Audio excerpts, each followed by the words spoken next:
And we're back with another episode of Lakers Latest. I'm Gerald Glassford, the host of the Lakers Latest podcast, part of the Fan Arc Network. Right there's that logo. Please go ahead and like and subscribe. Subscribe today to get that latest notification. Especially you hit that little bell thingy right there for you on YouTube. Ting ting right there. Go ahead and hit that notification bell to get the latest notifications on when we upload. My friends at the Fan Arc Network upload the latest Lakers Latest right to you on YouTube. And speaking of my friends at the Fan Arc Network, please go ahead and make sure you head on over to their main page, which if you type on YouTube says Fan Arc. So you go to Fan Arc on a YouTube search right there, pops right up. And their Fan Arc Network hub page, the big, huge page that they got there for you on YouTube, is a hub for many great shows featuring many great teams that you need to check out today. So if you're a big-time sports fan like me, you want to head on over to the Fan Arc Network on YouTube and make sure you like and subscribe as well. Well, the Lakers, they won. That's the first thing. That's great news. Of course, finishing the road trip 5-1. And if you'd have told me again, and I talked about it on the show, would have been ecstatic if they had won in Houston twice, split in Florida, and ended up the road trip 4-2. They not only did that, they exceeded my expectations by winning those two great games in Houston, finishing off Miami less than 24 hours after that second game in Houston with a 60-point performance from Luka and a triple-double from LeBron, then taking victory away from defeat with a clutch three with less than a second left by Luke Kennard in Orlando, getting the victory in Florida for both those teams. Then they just had a slight setback in Detroit. Dennis Jenkins found his way, went off for 30, and the Lakers just could not get it done in Detroit, losing by 3. But the Lakers, heading into today's game, had several players out in the rotation, but still should have had enough, did have enough, and for most of the game had overwhelmingly enough in need as far as the players are concerned that were there to be able to go ahead and handle the team with the worst record in the league in the Indiana Pacers. But by being up as much as 29, things look very comfortable. But in that fourth quarter, yeah, just kind of let it get away from them there. As I told Pinty on his comments, because he was upset with that bad fourth quarter, as I think a lot of the fans were out there. Lakers, their heads were already in the tarmac. They were already heading into that plane. They were already on the way home. You know, it's like a lot of teams in the NBA. You know, you have those long 5, 6 game, 7 game road trips, and you get to that last one, and you're just in there. Let's get the job done. Let's finish this off. Sometimes a lot of teams will just not even give up. They'll just give up. They'll just not even show up for those final games on the road trip. But the Lakers, again, put the pedal to the metal early, especially right off the bat, getting a big double-digit lead early, getting the lead up to 29 at one time, and looking like they were going to run away with it. And the lead just started getting whittled down, less and less and less. Then in the final 2-3 minutes, they got it under 10. Indiana did, got it down to as many as 6. But that's where it went. That's as far as it went. The Lakers just said, we're just going to do enough to just fend you off, fake comeback, whatever you want to say. But the Lakers do get the victory, 137-130. The Lakers are now 47-26 on the season. They're third place in the Western Conference. Want to go ahead and mention here some of the guys here in a second, but wanted to go ahead and mention in the standings in the Western Conference, they are 10 games back in the Western Conference.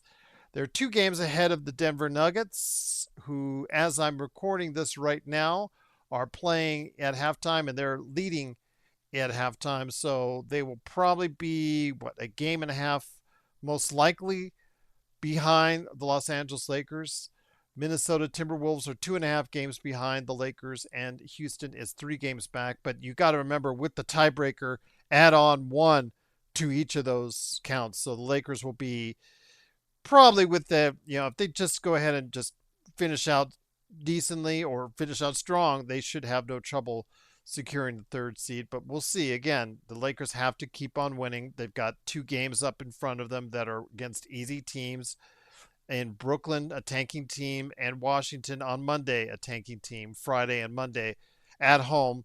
No excuses there. Again, just pad those wins, get those wins, keep winning, because right now, again, with the tiebreaker, you're 3 games ahead, or actually 2 games ahead, 2.5 games ahead of the Denver Nuggets with the tiebreaker in the Western Conference. So that's a nice little buffer, but let's see what we can do by the end of Monday night to see if we can make it even larger. But again, the Lakers exceeded my expectations by going 5-1 on the road trip, and I am very happy about that. And if you have thoughts on that, please let me know about the game. If you were a little upset that they let it go in the fourth quarter, get even closer or whatnot, just let me know your thoughts. But again, I'm happy. I'm ecstatic that the Lakers have established themselves with a control of third place. Not a firm control yet, but if they just keep winning, they go 7-3. Excuse me, in the final 9 games. 6-3. They can. I think they've got it. I think they've got it. So let's see what happens there. But again, it's the Lakers getting the victory, 137-130, 47-26 overall, 5-1 on this road trip. I'm ecstatic about that. So if you have thoughts on that, please let me know in the comments below.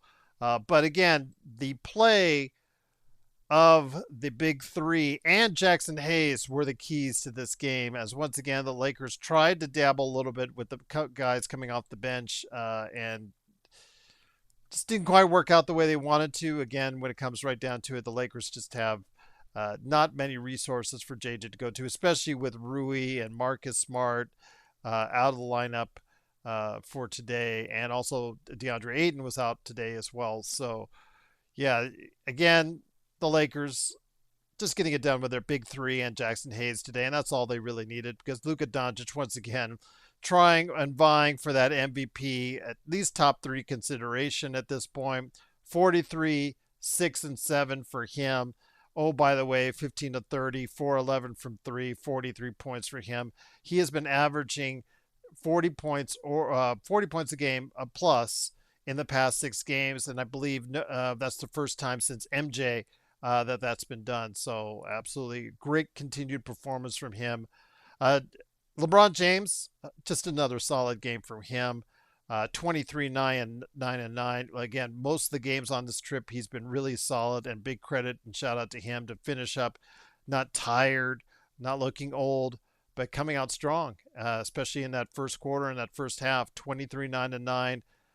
Really good performance. And if you can keep on getting that from LeBron, that gives you a chance to win games, especially if Austin Reeves on the other end is getting 25, and him and Luka and LeBron, those 3 guys, the biggest key I think that doesn't get stated enough was at the free throw line, where again LeBron is a 75% shooter, Luka's not much better, Austin is the only one in the 80s.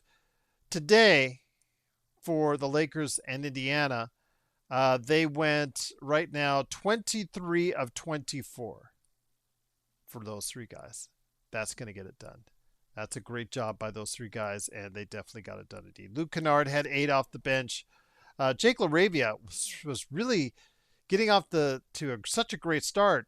6 points, 4 steals, but a lot of that, 5 rebounds, but a lot of that came in that first few minutes. He provided a great burst for the Lakers that's a shot out to a great lead. So shout out to him. Maybe he heard what I was saying on the previous Lakers latest, but I'm glad to see that he was able, at least in that first quarter, to set the tone for the Lakers, at least for that first 3 quarters, to be very competitive and be dominating at times over the Indiana Pacers. But the guy I want to point out as far as for him, and he gets his own special section for today, is Jackson Hayes, because I've been hearing in the past about how I don't support Jackson Hayes. When he gets the flowers, when he deserves the flowers, he gets the flowers from me. And he's getting the flowers today. Just a sensational performance. When the Lakers have that open area, when the lane opens up and the Lakers are shooting well from 3 and that lane opens up and that lob area is open up, that's his game. That's DeAndre Ayton as well. and to some extent, LeBron James. When those lobs really get opened up as they were today in Indiana, it really makes things a lot easier for the team. And Jackson Hayes today, starting in place of DeAndre Ayton, looking like a starting center today, 20 and 10, 20 points, 10 rebounds. His first time as a Laker and third time in his career. So big shout out to Jackson Hayes and what he's done on the trip, because he's provided consistency coming off the bench for him. And that's been just absolutely what's been needed by this Lakers team, because we talked about the bench at length about how undermanned they are as a whole. But Jackson Hayes' play off the bench has been really great for the Lakers, and one of the few bright spots coming off the bench. Jackson Hayes also had 2 blocks and 2 steals. So again, providing some of the defense, which has been some of the concerns for him over the course of the past couple of years. But yeah, 21 and 10 today, 21 points, 10 rebounds, his first 2010 game as a Laker. So that was really great to see. And if you want to talk about how good his game was, again, I've got to throw him his flowers. He had a sensational game. And again, if you can really find him and get him involved in those lobs, and he knows his range very well. He knows he's not going to be able to put up from 3, or he's not going to be able to put up from the mid-range. He knows where he's at. He knows what he needs to do. He knows he needs to go ahead, pick and roll. That's what his game is, and he's very adept at it.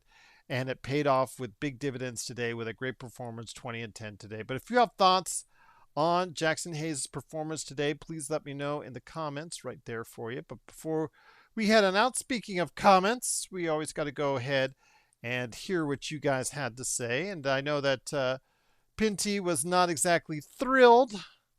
Real bad fourth quarter, Pinty said. Yes, it was a real bad fourth quarter for them. But I just appreciate Pinty's constant thoughts on the Lakers. We talked about the back end of the roster, and he says, well, if you don't play them, you cannot develop them. Why is Vando and Timmy, why are they not playing? Tonight, Vanderbilt did get 12 minutes in there, 5 points, was a -9.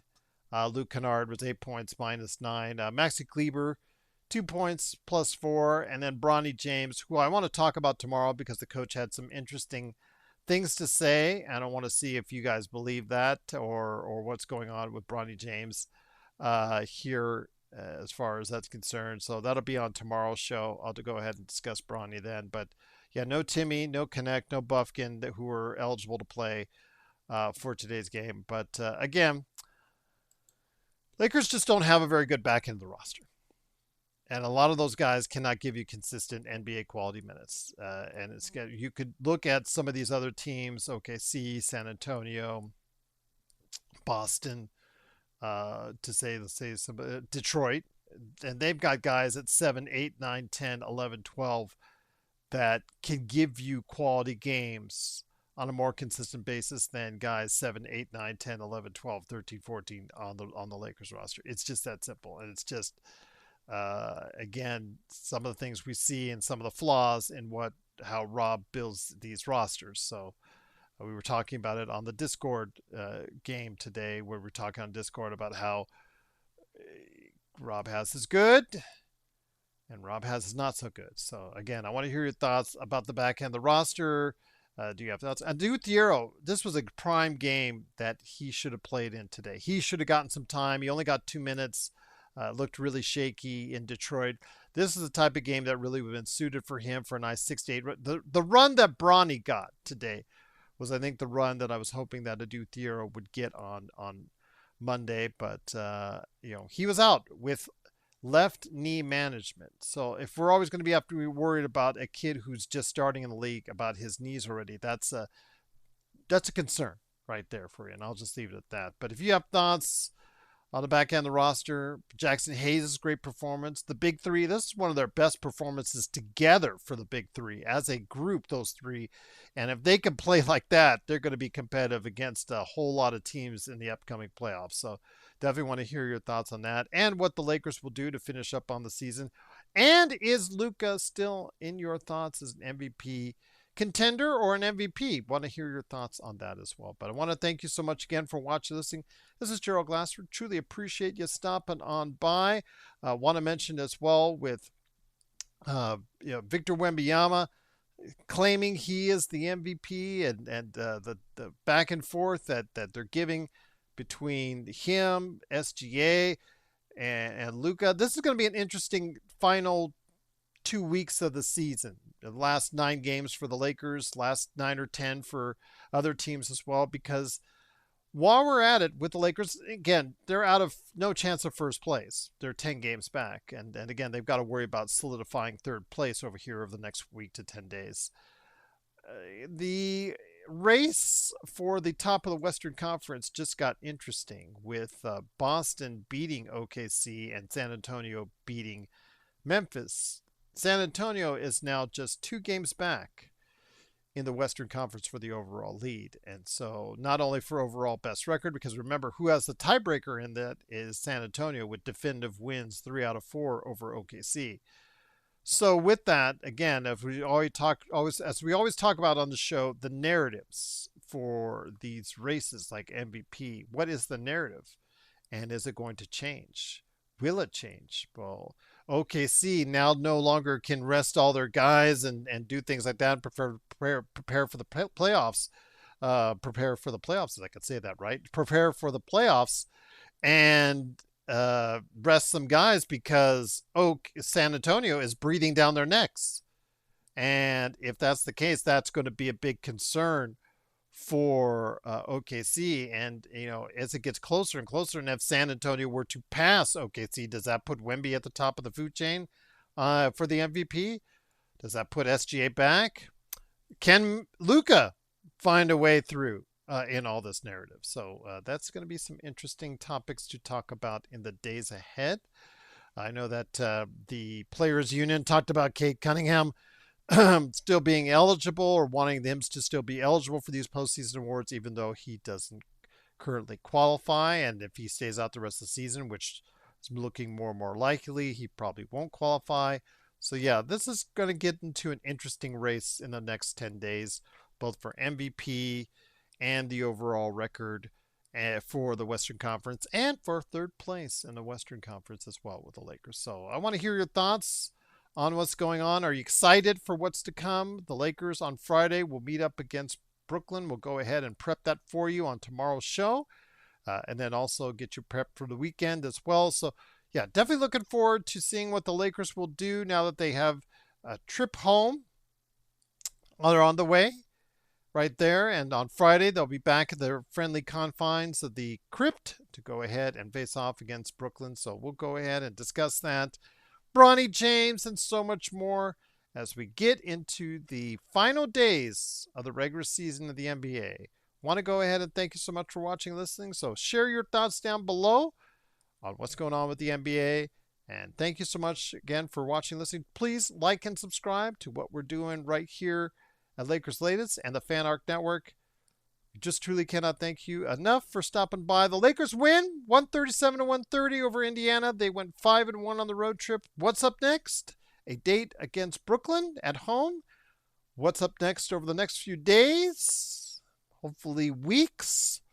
Hopefully months. If the Lakers go long in the playoffs, we want to hear your thoughts. We also want to go ahead and see good things for the Lakers continue right here at Lakers Latest.